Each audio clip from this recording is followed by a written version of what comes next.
Hey there, thank you for tuning into Duckbricks. I'm Chris and welcome to another breaking news LEGO video. So literally just a couple of hours ago at the time of this recording, Bricklink released some new details regarding the 2021 Invitational for the crowd-funded AFOL Designer Program sets. Now, if this is your first video, I'm going to give a quick recap of what's happened so far. Essentially, there was a Bionicle LEGO Ideas project, which was system-based but included some famous aspects of Bionicle's storyline, such as Motoro's sacrifice, the first Madanui beach, as well as Madanui vs. Makuta on the sands of Barra Magna. Now, this was a system-based diorama project that was submitted to LEGO Ideas, got the required 10K votes, but unfortunately denied by the LEGO group during that one review phase. But now, thankfully, it actually was resurrected for the Bricklink AFOL Designer Program. And essentially what that means is that people can crowdfund the design to actually have it shipped to them as an official LEGO set via Bricklink.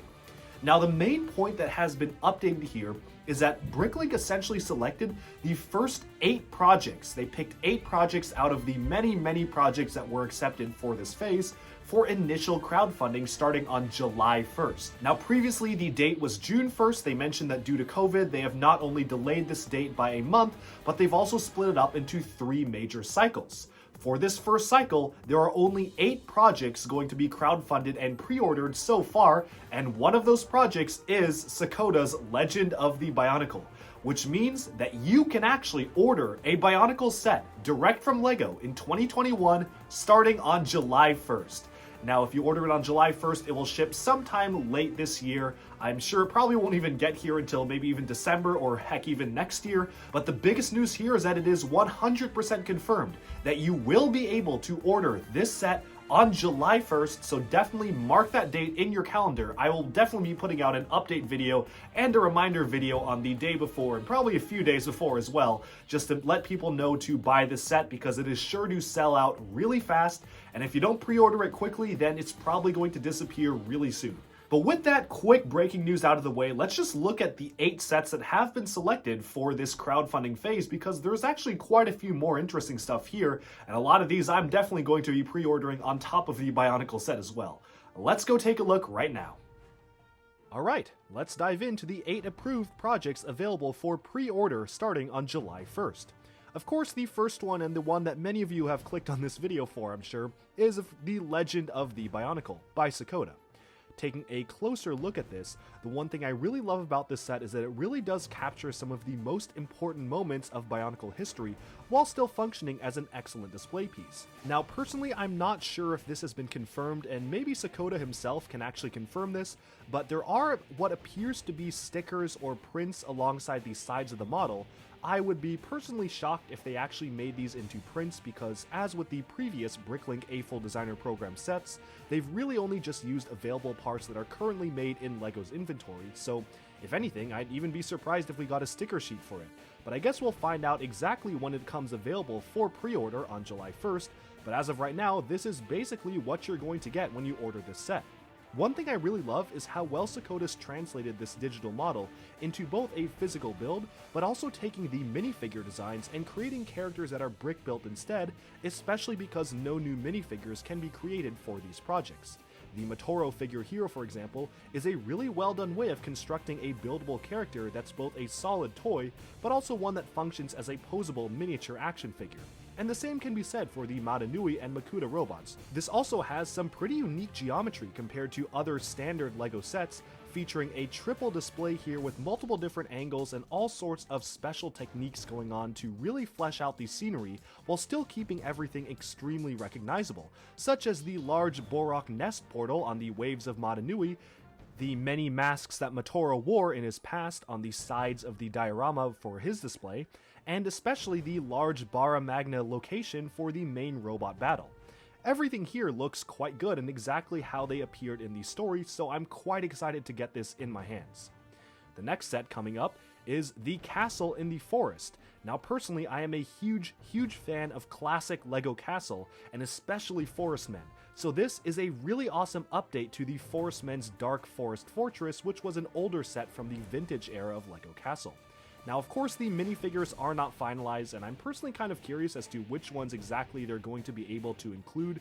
They may just include the Black Falcons for all I know, or maybe even just the Forcemen Maiden figure from the blacksmith shop, which also featured the Black Falcons. But moving away from the figures, the one thing I love about this is how much detail is kept within the castle itself. Opening up the sides of the walls, you can see all sorts of accessories lining the interior of this castle, and even the gate is not just the standard LEGO castle gate, it's actually completely brick built and still can be raised and lowered from above. One thing I also really like is the reference to some of the other Forcemen sets with a hidden rock hideout on the side of the castle that can be opened up for even more stuff hidden within.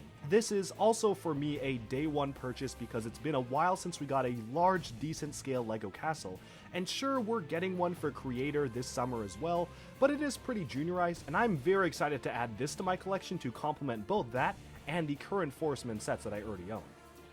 The second set here is the LEGO Observatory Mountain View. This employs some pretty good building techniques to have this dome-like structure being made almost exclusively out of just brick-like pieces, as well as even including a lot of interior space as well, including some newspapers, brochures, magazines, maps, and even a scientific area for minifigures to learn.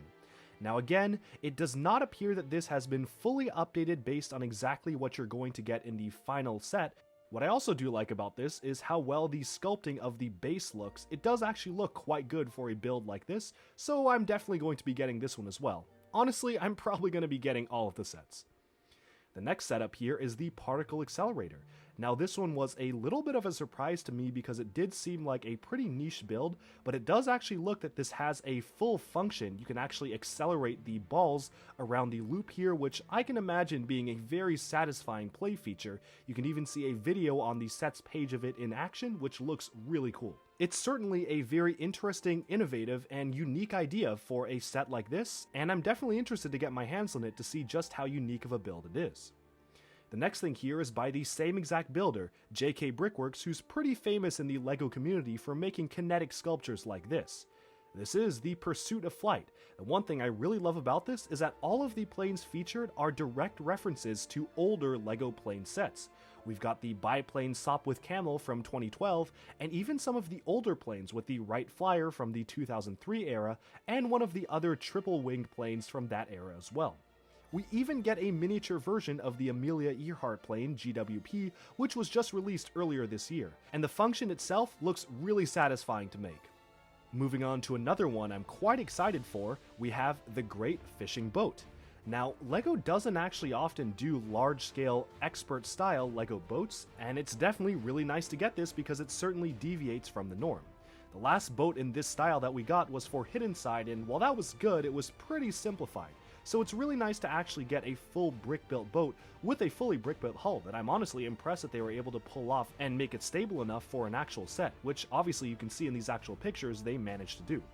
I really love the extreme amount of detail that's gone into this boat, from the deck to the sides of the hull and even different layerings of colors, and I definitely will be picking this up because this looks like a fantastic expert level boat build.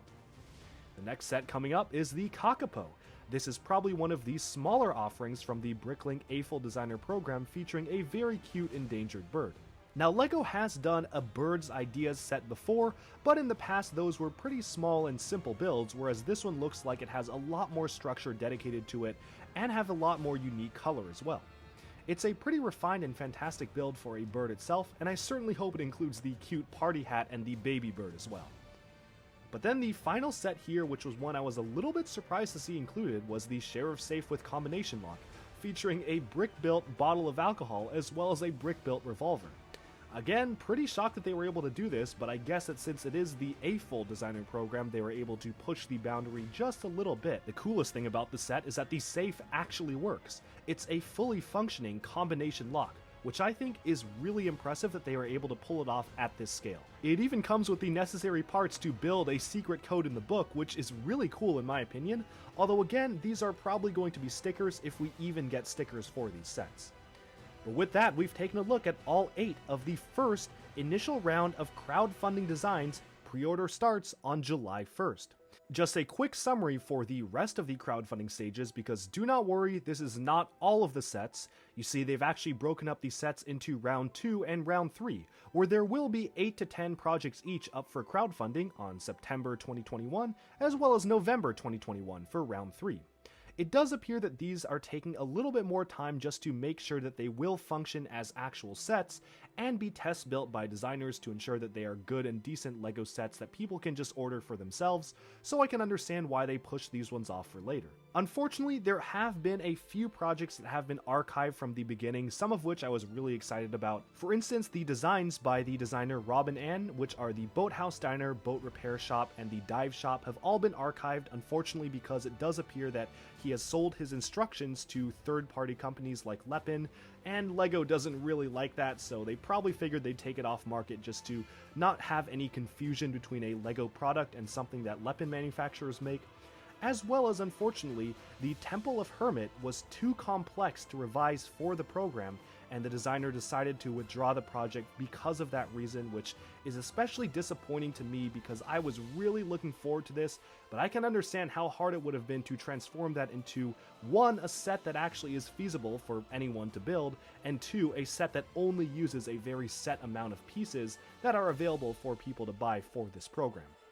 The other set here, which they didn't really explain why, but they did withdraw it due to quote-unquote other obligations, was the Japanese old-style architecture set, which is a pretty old set that honestly I will say I wasn't too excited for. I think if I was going to get anything with Japanese architecture, it would have been the Temple of Hermit, so it's not that big of a shame to me, but it is still strange how that one in particular got pulled back. Alright, and with that, we've summed up this breaking news LEGO video. Let me know down in the comments below, are you excited to finally buy a brand new Bionicle set in 2021? Because I sure am. And also, let us know what you think of the set.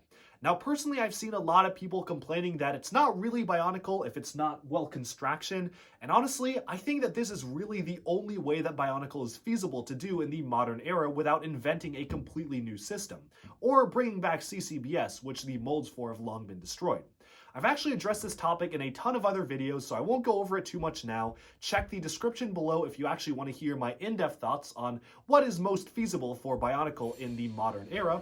But as of right now, this is confirmation that you can actually order a Bionicle set in some way, shape, or form on July 1st. Well, I'm excited, I hope you're excited, and I'll see you on July 1st when we pre-order that Bionicle set. Until then, thank you all for tuning in, and stay tuned to Duckbricks for even more LEGO news, reviews, discussion, and analyses coming your way very soon. Thanks, and bye-bye for now.